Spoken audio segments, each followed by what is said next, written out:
Hi, I'm Kirsten. I'm Libby. I'm Tori. I'm Quentin. And we're Crooked Classics. This week we're reading Shakespeare's Romeo and Juliet. Romeo and Juliet was written by William Shakespeare, most likely in 1595. Born in 1564, Shakespeare was a famous poet, playwright, and actor, and is considered to be the greatest writer in the English language and the world's greatest dramatist. He was active in the theater during the reigns of both Elizabeth I and James I, both of whom attended his plays. He wrote 37 plays in his life and collaborated on more. His plays have had an influence on literature in an international scale and continues to be performed, taught, and referenced widely. He died in 1613 and is buried in Holy Trinity Church in his hometown of Stratford-upon-Avon. Romeo and Juliet is a tragedy involving two young people who meet at a party only to discover that they are from families that have been feuding. The first scene establishes that the feud is even carried amongst their servants who quarrel in the street. Despite the feud, the two fall in love and get married the following day by a friar who believes that their love might put an end to the feud. Shortly after the wedding, Juliet's cousin Tybalt kills Romeo's cousin Mercutio, and Romeo in anger avenges Mercutio by killing Tybalt. Because the law states that Tybalt's penalty would be death, Romeo is only banished instead of executed. He goes to Juliet to say goodbye before leaving for Mantua, where he can be in correspondence with Verona. Juliet's parents didn't know she has married him, so she stays behind, where her parents try to force her into marriage with a count named Paris. Juliet and the friar who performed her wedding decide that they will avoid the unwanted marriage by faking her death and having Romeo return to take her to Mantua after the medicine wears off. Romeo does not receive the message on time and is instead told that Juliet has died. He returns to Verona to kill himself to be with her. Juliet wakes and uses Romeo's dagger to kill herself. The two families realize how wrong they were and each erects a statue in honor of the other's lost child. Just in case you guys didn't know what Romeo and Juliet was For those of you who weren't ever in 9th grade. Hey, it was We 10th didn't read it in grade ninth grade. Well, I read it in 9th grade, but I was in a lower level. First time I read it was yesterday. How did it feel? Well, the language was pretty impenetrable for a little while. It's an adjustment. It is Yeah, very much. You and read then, a couple plays and you'll be fine. It's true. You fall into the rhythm eventually. yeah, I started following in the rhythm The literal rhythm. halfway through it. Shakespeare put the I am in iambic pentameter. Okay. Then after that, it was pretty nice. Hated the characters. Story was okay. See, I kind of like the characters. It's really just the story that I have a problem with.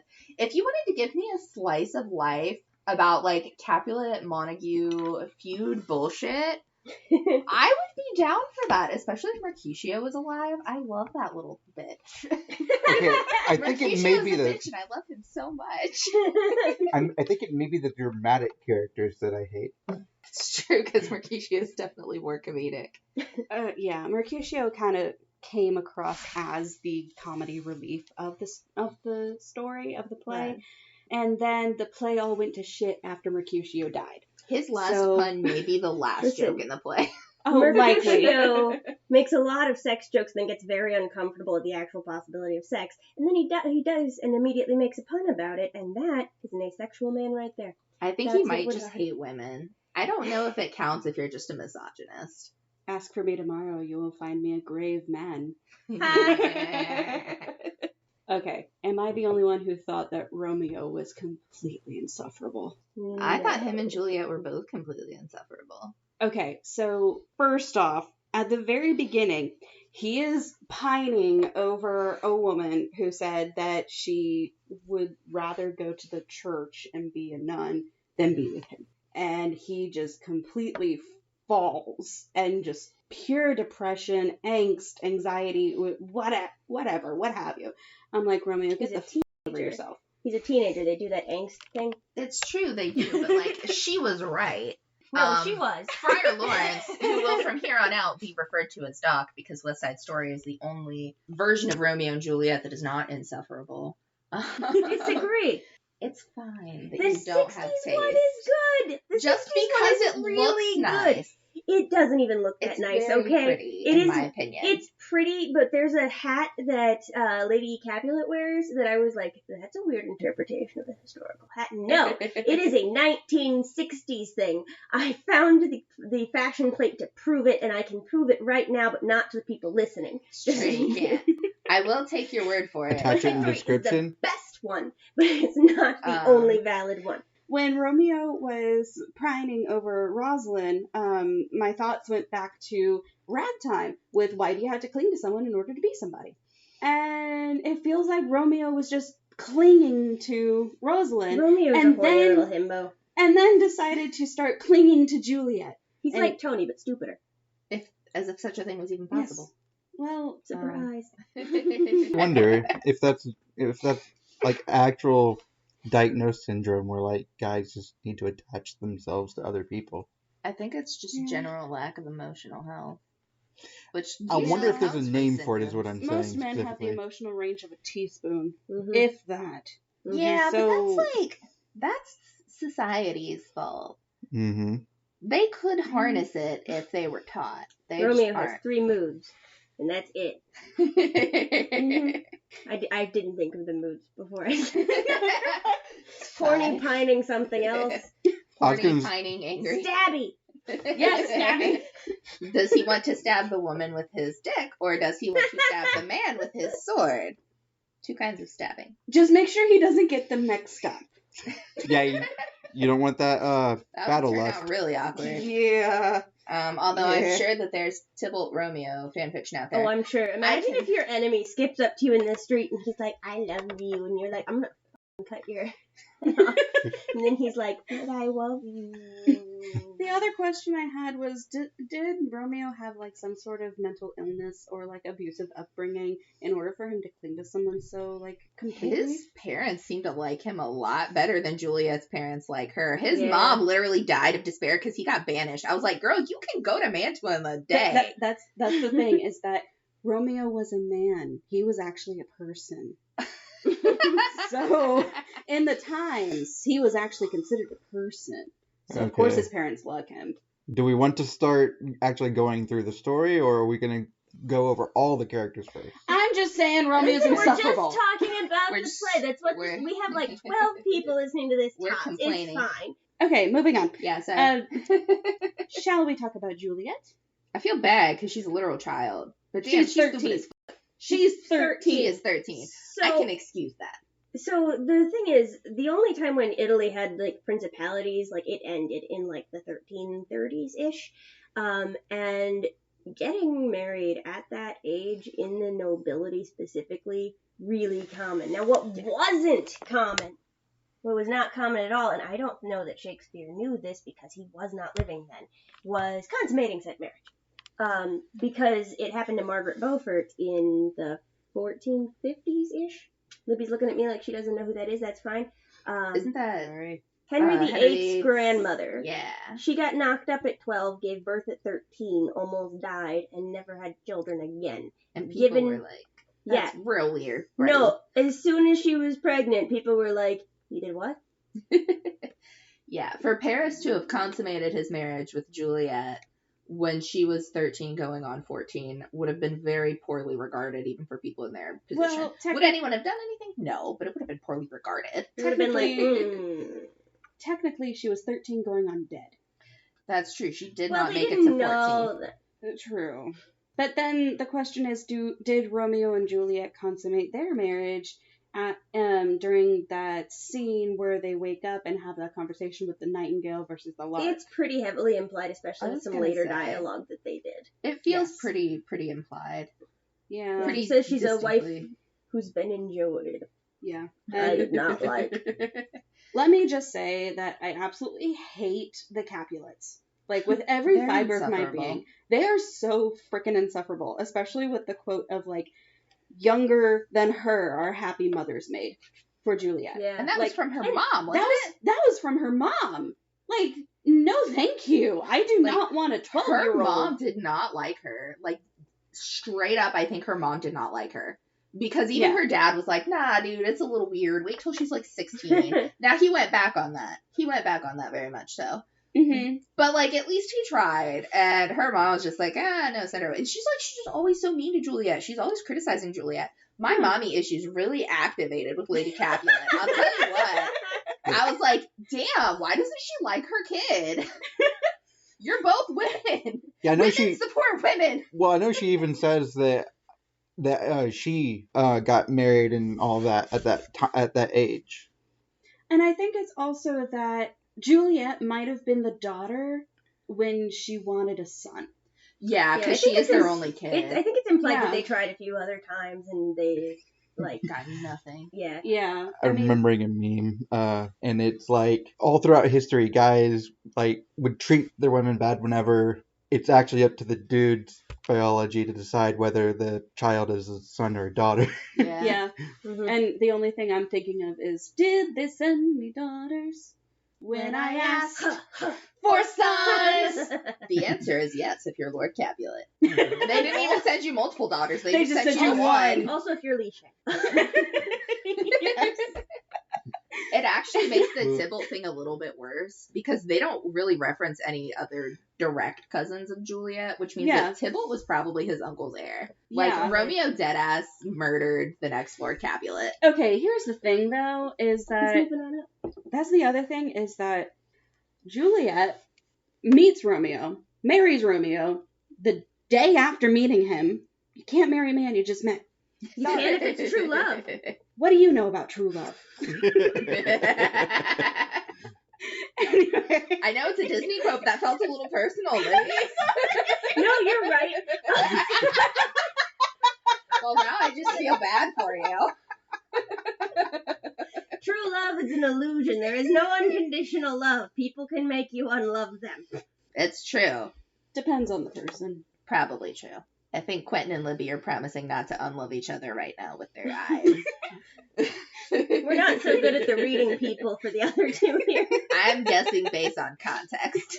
So back to the thing is that Juliet married Romeo literally the day after They meeting didn't him. live that long back then. You have to act back. Juliet was 13 and stupid. I understand that. But she literally knew Romeo for 2 days. 2 freaking days. And Romeo kills Tybalt, her cousin. Blood related for 13 years. Yeah. Like, he probably played with her when she was a little kid. Exactly. And Juliet is mourning the fact that Romeo got banished and not the fact that her cousin got killed. Yeah, Mourned honestly. both, and then just kind of shifted focus. Like, she didn't not mourn Tybalt. She didn't mourn him. I did not get that at all. I Everyone, literally yeah. thought that Juliet was mourning the fact that Romeo was banished, other than like not even like, recognizing Tybalt just died. When she first finds out, there's a very back and forth, like, oh my god, my cousin's dead. Oh my god, my husband's being banished. Oh my god, my husband killed my cousin. Should I be angry about this? I'm not angry about this. I feel really bad for Romeo. I also feel really bad that Tybalt's dead. There's a back and forth at that for like 3 minutes. I do think that this play needed more moments like that. Like more back and forth, more inner dialogue kind of thing. Yes. And not like the giant speeches about, oh, look at these lilies in the field. Yeah. Because I do think that while Lord Capulet should have like, you know, kept his word and like made them wait 2 years to get married, if they had gone through that for him, I think him and his wife, that would have been really interesting. Go through what? The inner monologue, the thoughts behind if they it. argued more about whether or not Juliet should get married.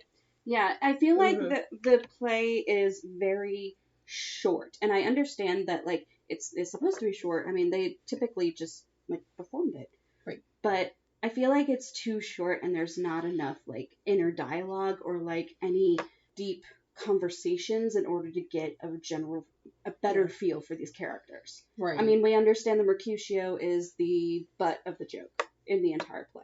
And then obviously the play starts out as like a kind of like a comedy with Mercutio and Romeo and Juliet and turning into a romance there. And then once Mercutio died, since he was the clown of the story, once he died, like everything just started to tumble. Right. And everything just started to fall down into this tragic loss and despair. Right. And I feel like that was part of what Shakespeare was going for, but I also feel like having those inner dialogues would have helped us a lot more with getting into the nitty-gritty of why they were doing all this. Right. I think the problem is he hadn't really built enough depth in the characters to handle the switch from comedy to tragedy. Yeah. I think if it had started as a tragedy, he would have been fine and, like, stayed a tragedy. I think if it started as a comedy and somehow stayed a comedy, it would have been fine. He did not really do a good job with the switch, which feels ironic to say because it's Shakespeare. I feel like I'm not really necessarily allowed to criticize him. But I hate Shakespeare anyway. How can you live with yourself after criticizing the bard? Because he's a penis. I don't like Shakespeare. I'm sorry. I like Hamlet. I like the line where Mercutio says, "If you ask for me tomorrow, you will find me a grave man." That's it. That's the extent of my You don't even affection like A for Midsummer Shakespeare. Night's Dream? I do not like A Midsummer. I've never successfully finished a Shakespeare play that I did not have to read for school except Hamlet. So when I was like researching for the background info on Romeo and Juliet, I found that and Midsummer Night's Dream were written the same summer, and there's some like theory that the Pyramus and Thisbe bit at the end of Midsummer Night's Dream, which you wouldn't know about, I wouldn't, it's true. was him making fun of his own Romeo and Juliet play from earlier that year. There's also, you know what bothers me the most about Romeo and Juliet, and it has nothing to do with her age or her relationship to her parents. What? No one ever talks about how marriage worked in the late medieval era for the second half of the play to make sense. I don't think they needed to because it was contemporary at the time. It'd be but like it wasn't contemporary when I was taught this play in 9th grade. And so you mean when people teach people it? teach it, Okay, yes. I thought you meant in the play. I was No. That doesn't make a lot of sense. That was just like a generational memory. Like they were like, yeah, that happened. Because like Shakespeare's mom would have lived in that time. But Right.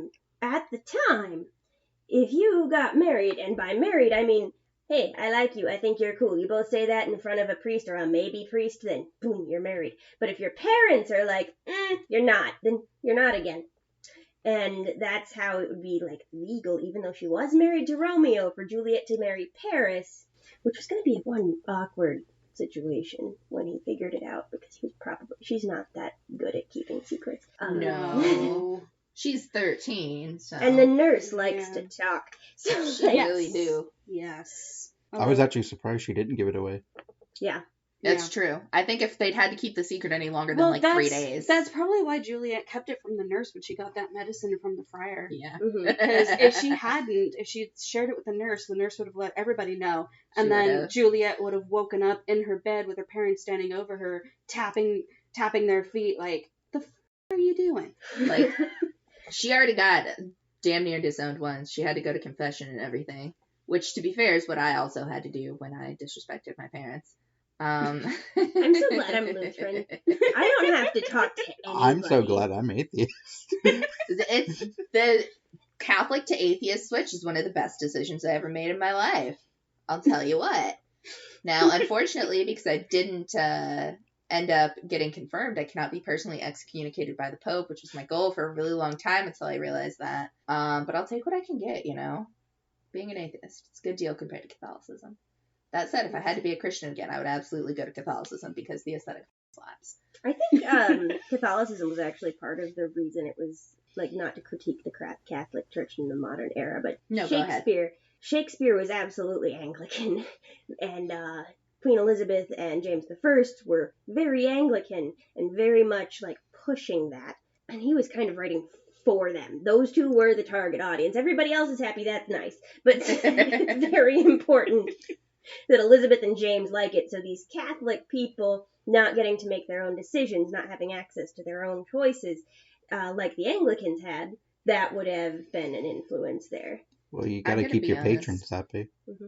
I think the Anglican Church is just the Catholic Church at like 80% volume, and it's the Pope instead. It is absolutely Diet Catholicism, but in 1595, that was like a big deal. That's true. It was a very big deal in 1595. I'll give you guys that one. I have an English Renaissance hyperfixation. I hope everyone's enjoying it. I am. I think that's important. Yes, I think we all are. I think we're the target it's audience not of our gonna podcast. Go away. Wait a minute. My That's big why I beef make you with drive Rome. there. with Romeo and Juliet is when it's taught, they don't talk about how marriage worked at the time to make the second half make sense. Because as much as I find it deeply problematic that Juliet is 13, I realize and understand that was quite normal for the time. Honestly, 13 and 18 in the context of that particular time period isn't even that bad. In the context of that particular time period, obviously an 18-year-old going after a 13-year-old today is completely unacceptable. But the fact is, the developmental gap and the gap in life experience would not have been as severe in that time period. Mm-hmm. Yeah. Paris, on the other hand, was like 25 and had no excuse. That's weird. Juliet's dad said it was weird. It's weird. I really love how every time Paris is like, hello, my love, she's like, read at 2:35. She's very unenthusiastic. Acknowledged, Captain. He probably just thought like she was modest and retiring, but she's actually horny as fuck, which is weird because she's 13. She's made it very clear, sir, that she wants what she wants, and what she wants is not you. I love that for her, though. Like, Yeah. Honestly, she goes for it. At least she went for it in a legally sanctioned way, I guess. Technically, it was legally sanctioned because I do also just find it interesting because, like we were talking about in previous episodes, the men writing women thing. Yeah. Oh, Shakespeare never spoke to a woman, you can tell. Yeah. Oh, I yeah, don't no. think he ever talked to his wife. Like, yes, No. he had 3 children with his wife, and 2 of them were girls, but did he ever talk to them? I doubt it. He probably talked to the Queen of England, but more of a nod-along situation. Right. Yeah, I mean, that's Keep your why patrons his happy. family was in Stratford-upon-Avon, and he was in London. With, most likely, his boyfriend. Probably. Oh, yeah. Sure wish we knew who that was. I'm sure there's speculation. Time Or travelers. Likely. One of our coworkers asked me the other day if I thought Christopher Marlowe, or if I was aware of the Christopher Marlowe theories, and I was like, yeah, do not start on the Christopher Marlowe is actually William Shakespeare in a beard. Like, or Shakespeare is Christopher Marlowe in a beard. Like, just don't. We don't have time. Well, you don't have to describe the theories to me, but why don't you like it? Because there's a lot of evidence for Shakespeare's existence, and also because I find theories like that weird and kind of annoying. I don't know why. Oh, I didn't realize people were debating whether or not Shakespeare actually existed. I thought they were just debating whether or not he wrote his own plays or if he was like a figurehead. You know, No, it now was that you say just that, a I'm bunch not of monkeys sure, but and I'm a type- pretty sure. And typewriters in a room. Why there are so many made-up words in these plays. Exactly. Like fleer, which is to laugh jeeringly at somebody. It's you. Oh. It's true. Listen, I'm just a professional roaster. Pigs, beef, and bitches. That's why I made the chicken for Friendsgiving. There was one part in this play. Quentin brought it up yesterday when he was reading it, and I'm still laughing at it. When Romeo and Juliet were like talking on Juliet's balcony for the first time, she called him back, and he asked why she called him back, and she said, "I can't remember." And he said, "Well, I'll just stand here until you remember it." And then she said, "Well, I'll keep forgetting as long as you stand there." And Aww. it's freaking adorable and freaking disgusting, and I do it with my husband all the time. So I mean, you did that an hour later. I know, shut up.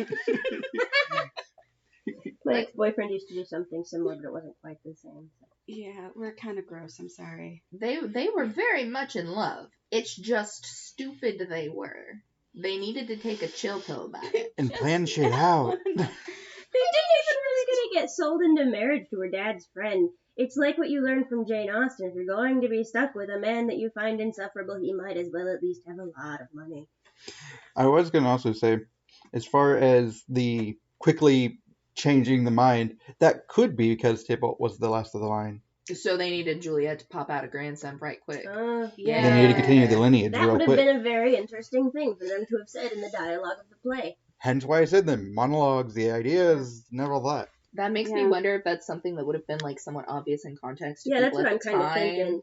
Yeah. or if Shakespeare just wrote a shitty play. The man does not, in fact, write bitchin' plays. I like him. Don't let the musical lie to you. It's a It's very coming- it's a it's coming very here, by the way. discount West Side Story. I'm just saying. Wow. Walmart version, West Side Story, great I value. don't want to talk to you guys anymore. I'm just saying, heterosexual nonsense is far more tolerable when there's a soundtrack. You know the Yes. 60s movie had background music in it. That doesn't count. It absolutely counts. It does not count. No. One of the songs had lyrics, they just left them out. Well, if they had sung the lyrics, then I probably would have liked it better. Place for us somewhere. I don't know this song. It's from West the Side musical. Story! This is why you should have gone to West Side Story with me when I asked. Probably, yes. Y'all want to go watch it together Listen, sometime soon? I know one song from West Side Story, and that's the one about America. They make us go to America. La la la la la la, America. Life is alright in America. If you're alright in America. I like the city of San Juan. I've actually been to San Juan. It is nice. So one thing that I wanted to discuss was, specifically with Capulet telling Juliet that she had to marry Paris, I saw a lot of resemblance to Tess of the Dubervilles. Which part of Tess of the Duberville? The When the dad pushes her to go visit the alleged cousin? yes and no. So You haven't it read was it, No, but I like calling someone the alleged cousin. It would make sense if you read Tess of the Dubervilles. We should put it on the list. It's a great read. Go we ahead. are putting it on the list. So Tess married Angel, and then Angel had to leave, or Because he Thomas left. Hardy does not believe in subtle symbolism. She Yes. married a dude named Angel as an alternative to the guy who was literally twisting his mustache. Yes, Very and, subtle, Tom and, Hardy. and the guy who he's the guy that was twisting his mustache, and the guy who also happened to rape her. So there's that. But That's not very nice. she married Angel. Angel found out about her child from the rapist. Angel left. Who was also the alleged cousin. Yes, and so Tess. Wait, the rapist was the alleged cousin or Yes. the child? Okay. The rapist No. was alleged cousin. I mean, technically Okay. that would make her child also the cousin, but not the same Yeah, cousin. That's true. true. Which is, fun. Point is that Makes Romeo things and weird. Juliet got married. Romeo had to leave, and then Juliet was betrothed to another. And that gave me a lot of resemblance to Tess of the Dubervilles, because Tess married Angel, Angel left, and then Tess married the alleged cousin She again. didn't marry him. She just started sleeping with him. She did marry him, actually. She married? Yeah, she I thought married she just him. started sleeping with him because when she when Angel married showed him. up, she was like, listen, it's True, a we're good talking book. about a completely She different. started it just book this now. once. I know. I'm saying that I saw the resemblance, and that can be something that we talk about in Tess of the Dubervilles. I really like the part where the Tess of Duberville's Juliet just straight up murdered her parents, though. Yes, Like, not to spoil it. Lord and Lady Capulet deserve that, I'd say. they did. And all I have to say for Lord and Lady Capulet is misogyny is strong in this one. Lady Capulet, you pick me. Listen, Oh my much gosh. like Maria in West Side Story, Juliet is the smart one in this couple, and the hot one. Like, And she is somehow also the 13-year-old girl who's making absolute shit decisions. okay, well, in West Side Story, she's 18, so you might want to catch up. Listen, Please don't hit I me. did You've got not a ring think on. she was quite 18. In the But good remake, for her. they say she's 18. I don't know that she was 18 in the original. Obviously, I'm going to rewatch the original. Go see the new one, by the way. It's great. Absolutely. It is amazing. I've not seen it. Rita Moreno is an icon, a legend in the moment. I love Rita Moreno. We all love Rita Moreno. We stand a queen. Yes, we do. We stand a queen.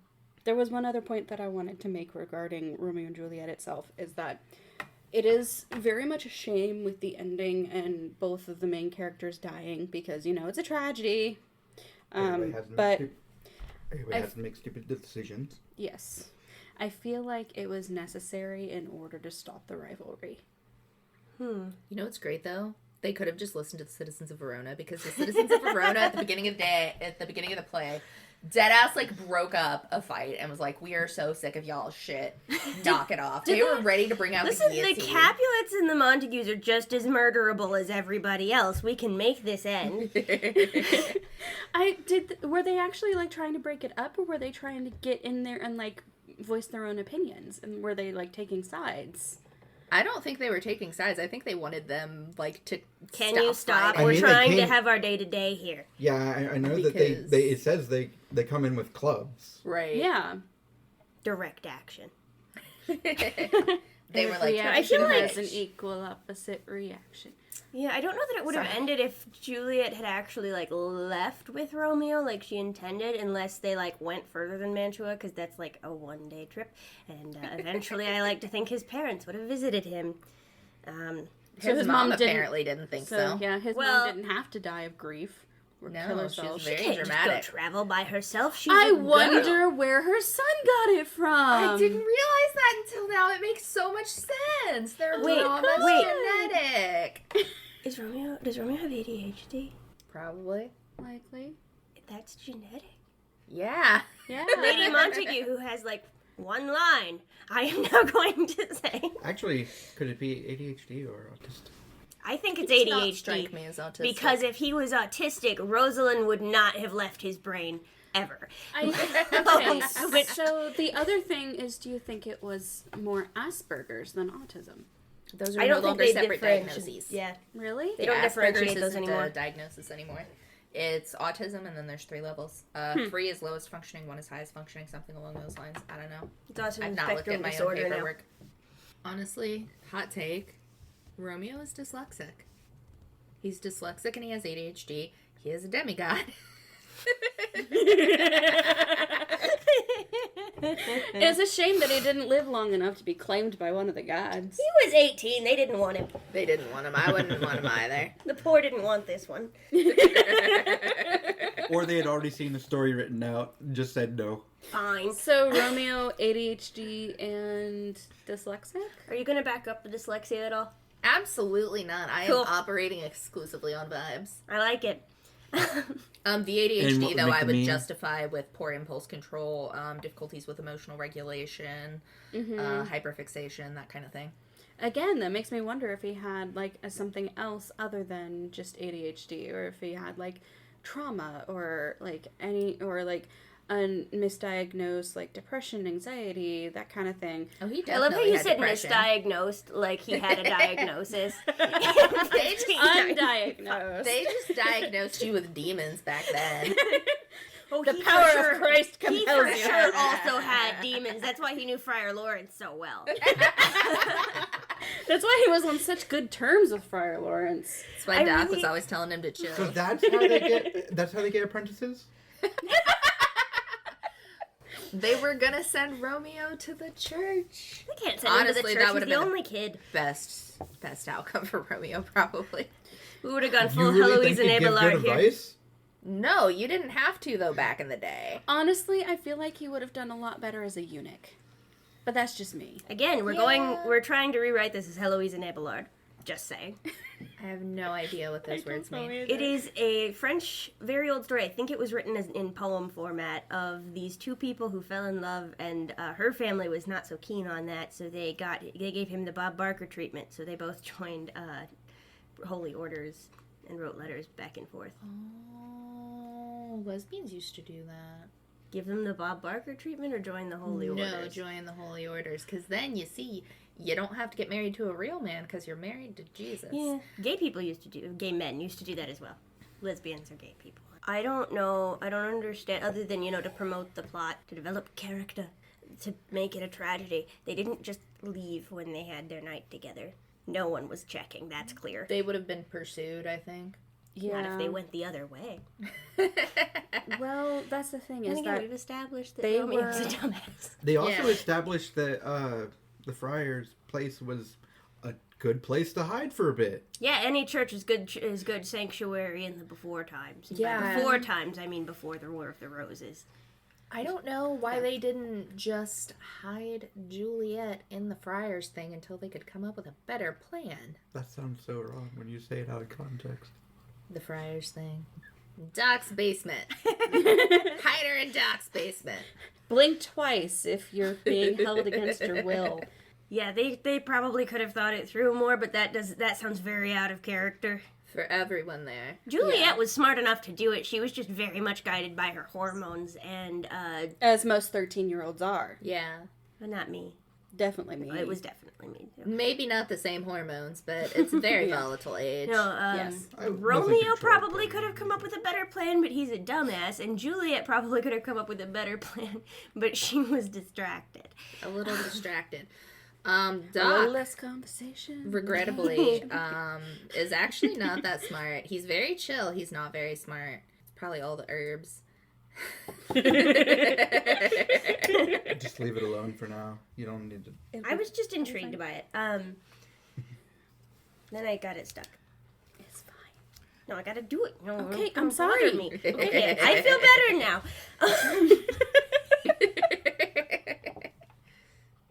Sorry, future me. I'm not. I got to see how this tea strainer works, so I'm also a little bit not sorry. Sorry, not sorry about what I did. I'm just trying to have some fun. Don't worry, don't lose your head. I didn't mean to hurt anyone. LOL. Say oh well. Go to hell. I'm sorry, not sorry about what I said. Don't lose your head. Okay, I'm done. I think I'm also done. Sorry. the biggest portion of Audacity that I'll never not be amazed by of Henry VIII is divorcing the most Catholic monarchs. That's literally their title, is the most Catholic. Divorcing their daughter. Damn. I mean, breaking away from the Catholic Church, you already have to have a pair. But, holy shit. These were the people who united Spain and drove out the Moors and the Jews, which they should not have done. It was very mean.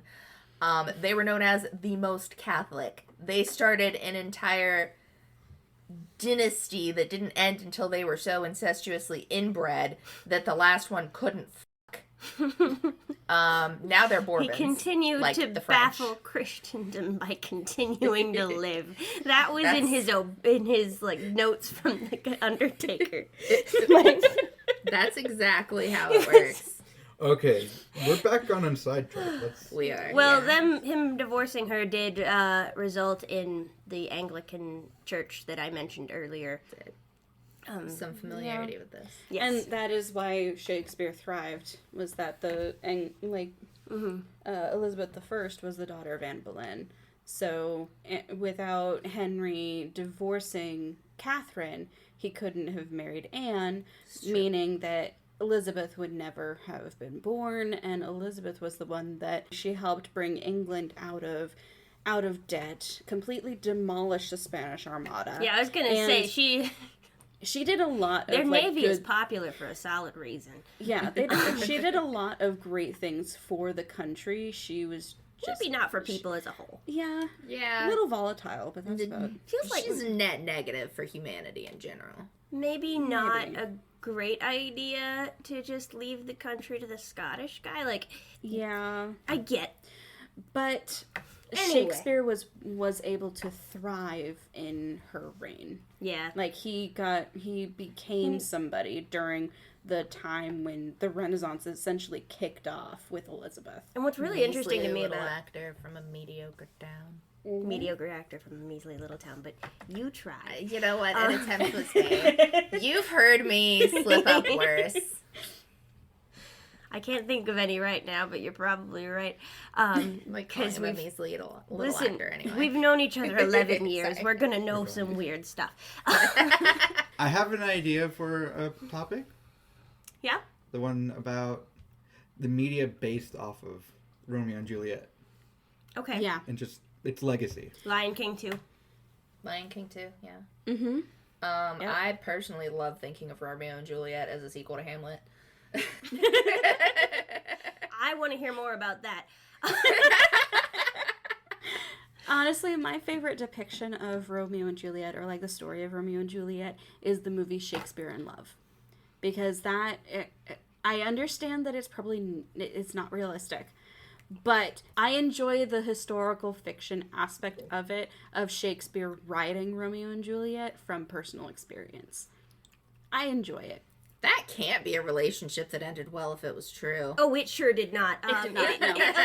According to the movie implies that it inspired the Tempest because she goes overseas and far away to an island. And her name's Viola, and William Shakespeare had an affair with Viola, who was dressing as a boy in order to be a part of William Shakespeare's new play, which he originally called Romeo and Ethel, and then Romeo and Rosalind, and then Romeo and Juliet. So that was the progression of the play there, and they thought it was Shakespeare's new comedy, but in fact it was a tragedy. But anyway, point is, Yeah, because she got married off to Colin Firth's character. Yes. It's one of the few Colin Firth movies I don't like. Which is a huge tragedy because Colin Firth just needs to be always available. I'm just saying. No, Colin Firth belongs to the streets, y'all. He can be with the girl from Love Actually. I'm okay with that. Okay. Fair enough. Although I don't love the woman who played, it's not her fault, who played Lizzie Bennett in his Pride and Prejudice. I don't like that movie. I found it far too heteronormative for Shakespeare to be in love with a woman, especially when it was like, oh, Shakespeare's like really into this guy, but it's actually a girl because he's straight. Winky face.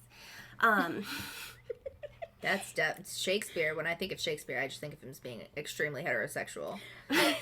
I think of winky face. I especially love the scene in the movie where he's like reading the letter from Viola in the boat with Viola when she's going back to her thing, and she's still dressed up as the boy, and then she kisses him, and he still thinks that she's the boy, and his face just has the expression of the was that? He's married, by the way, during this film's events. Like, he is married. It is in the narrative, and they didn't just pretend that Anne did not exist. He is married. He is cheating on his wife. Yeah. Which he did do, but not in a rom-com. I don't like the movie, but I respect other people's opinions. Fair enough. Most of the time. I think cheating is bad. Cheating is very I am bad. actually very sensitive about it for a person who has never been cheated on. She's right. Cheating is bad. We do not condone cheating or racism Or adultery. or adultery. Or There's murder. a lot of things we don't. Adultery's under the umbrella. Murder of is cheating. circumstantial. This is true. I mean, technically... He had it coming. Our approval of murder is circumstantial. Please feel free to propose scenarios. We will bring that up again when we talk about the Count of Monte Cristo. Oh my gosh. What I find really interesting about Shakespeare, and specifically Romeo and Juliet, is that when the female characters aren't allowed to make their own choices and be with the person that they want to be with, that's when it's almost always a tragedy. Like, Cymbeline is a comedy. They were trying to marry her off, and they didn't do it successfully. That guy died. They tried to marry Juliet off, and then her actual husband died, and she didn't get to make the choice to be with him. And So go ahead. Is that Shakespeare trying to, like, show whenever the woman has a choice, things go well? That's a prevalent theory, partially probably because there was a queen. A really good one for the time. Elizabeth was like a powerhouse, like, ah, damn. But also because just increasing levels of people choosing who they married. Not much, but a little more. Like, Or at least having a say in arranged marriages, like what your standards are. yeah, there's a lot of stuff about Anglican history in that too, but I don't remember it, so I'm not going to go into detail. Don't look at me like I'm going to go into detail. I'm waiting for the details. Well, you're going to have to wait a while, because I don't remember where I found them. I don't care where they came from. I trust your assessment of their accuracy. I don't remember. You don't remember But, the details. Yeah, there was something about them breaking with the Catholic Church and women getting more power. It's probably the Puritans would have, if I remember correctly, what I read had involved Puritanism. Okay, can I hate just those say, fuckers. yeah, whenever having like a real patriarchal society, and then having like the whole, would you tell the queen what to do? is a wonderful contrast. Yeah. Like, in The Tempest, Miranda got to get with the guy she liked, but it's, again, Shakespeare has never spoken to a woman, as clarified in Miranda being like, yeah, I'll marry that guy. No. You know, in an age when, like, actually beating your wife was legal, you're not gonna do that. No. I think Shakespeare probably understood that a lot of society's ills came from mistreating women. Mm-hmm. I don't think he knew that women were people, though. Yeah. It's like how if you beat your horse too much, your horse dies, and then you gotta buy a new horse. It's not efficient. You can only beat the horse a little bit. The horse still has to mostly like you. So Shakespeare's women who get happy endings make their own choices. It happened in Midsummer Night's Dream, too, come to think of it. When they went into the woods, both guys were after one girl, and then the girl who at the end of the woods, one girl got what she wanted and the other girl got what she wanted. That's a very, very short version of A Midsummer Spoiler, Night's by the way. Dream. The Spoiler play, alert. The comedy has a happy ending. it's 400 years old. It's been out. I'm not spoiling the movie that's in theaters right now. Although we did tell you West Side Story is based on Romeo and Juliet, so it has a sad ending. If you didn't know, sorry. It's too I late think now. they figured it out by now. I actually wanted to say my favorite song is actually based off of Romeo and Juliet by being based off a game that's based on, and that is Final Fantasy IV, I believe. Okay. What's your favorite song? It's a long freaking title. It's actually, let me just pull it up. That begs the question, what other, like, have we seen evidence of Romeo and Juliet in media other than West Side Story and... It predates the actual play. Yeah. There were many, many, many similar stories going way back into Greco-Roman times, but they got closer and closer to the Romeo and Juliet we're familiar with now, by which I mean the Shakespeare play, not the West Side Story. They got closer the to less that, worthy one. especially towards the end of the 15th century, according to the book I read a little bit of while trying to do the research before I went to the farmer's market. Do you guys personally know any other, like, media references to Romeo and Juliet that aren't very, like, poignant, I believe? Poignant? Poignant. Poignant, yeah. I know the word. I'm not sure what... I'm going to be honest with you. I don't know what it means. Like, prevalent? Emotionally meaningful is how I understood poignant. I'm going to Google poignant, but there is an episode of The Nanny where she gets cast in a local Romeo and Juliet production. Yeah, I feel like Romeo and Juliet being a specific plot point in media is more common than actual adaptations of Romeo and Juliet, weirdly. There's also The an Lion episode... King too, like Tori said. West There's an Side episode Story. of The Brady Bunch where they do that too. Oh, evoking a keen sense of sadness or regret. Okay. I was close. We were both close. Yeah. Circling the definition of poignant. We almost got there. I usually understand it in context. I just don't understand it well enough to explain it to people. That kind of weird level of knowledge. Yeah. Yep. Approximate knowledge. is the best. Approximate knowledge of many things, Fred. I was saying that's the. I know that line. What's it from? It's from That's what you're trying to Adventure Time. explain. The character's name is actually Finn. For context. In The Nanny, when she's in it, they have changed the ending to where you see Romeo and Juliet go to heaven because they're trying to make it really bad so that it's like the producer's movie. Like that's all I watched that episode like 10 years ago. That's all I got in me. Yeah, I don't actually know a lot about other Romeo and Juliet media because I don't like Romeo and Juliet. Gonna show you I the think Zac Efron one. I think Star-Crossed Lovers is dumb as fuck. I think that is a stupid ass plot point.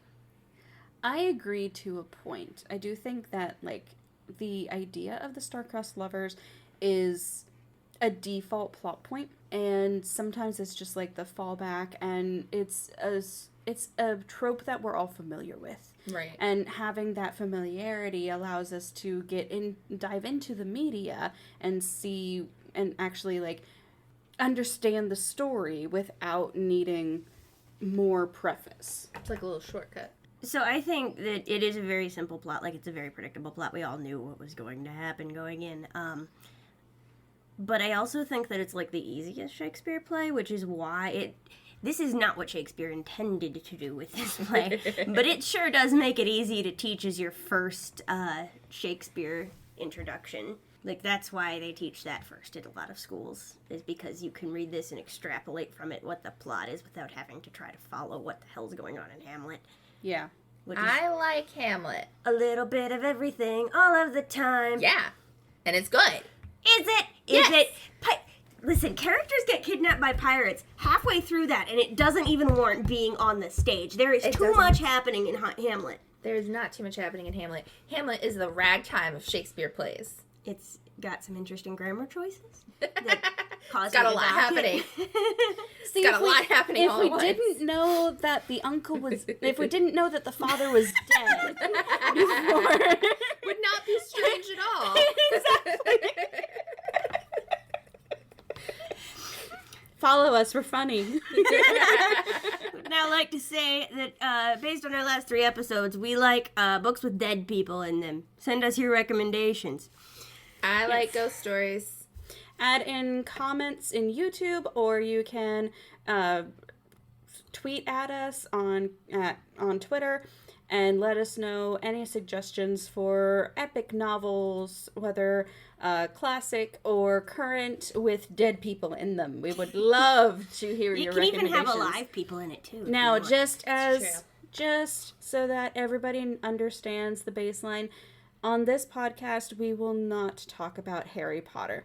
Yeah, those ghosts don't count. We will not go into that decision any further, but please respect our decision in that we are not talking about Harry Potter.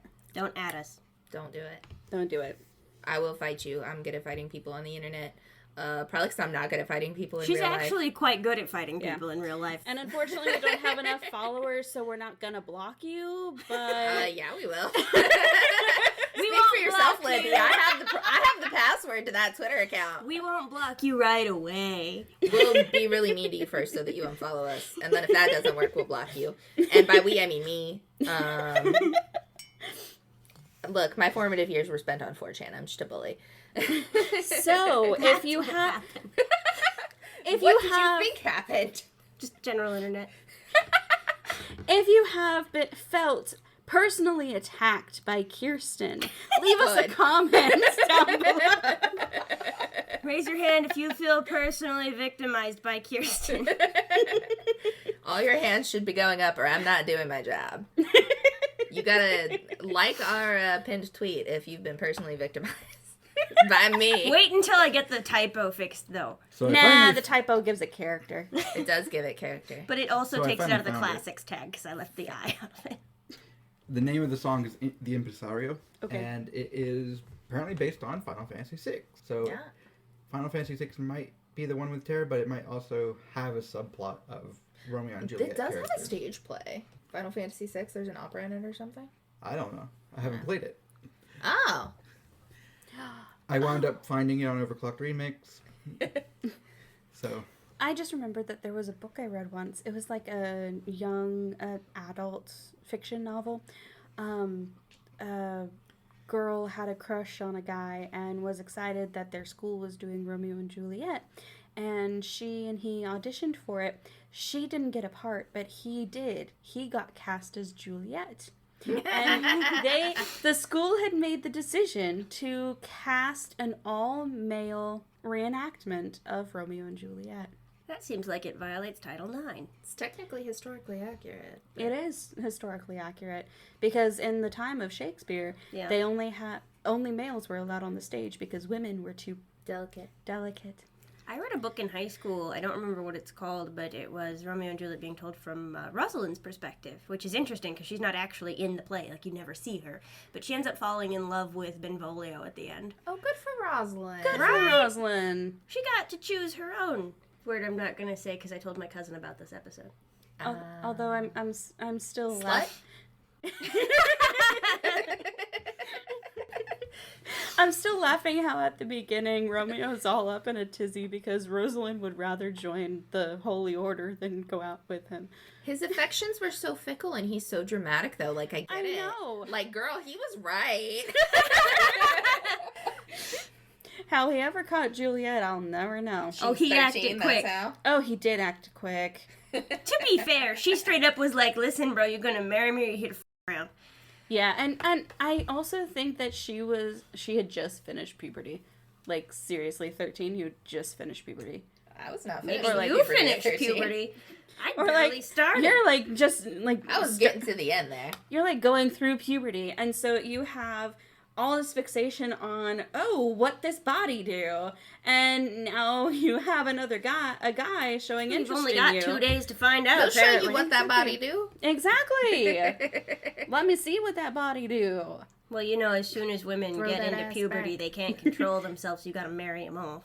Exactly. As soon as they can start having children, they're gonna start having children. So you might as well get them. They're gonna want to make babies, so they should at least be legal babies. Can't have no bastards. Nope, no bastards up in this place. Tell me you're having Hellenistic influence to this day without telling me you're having Hellenistic influence to this day.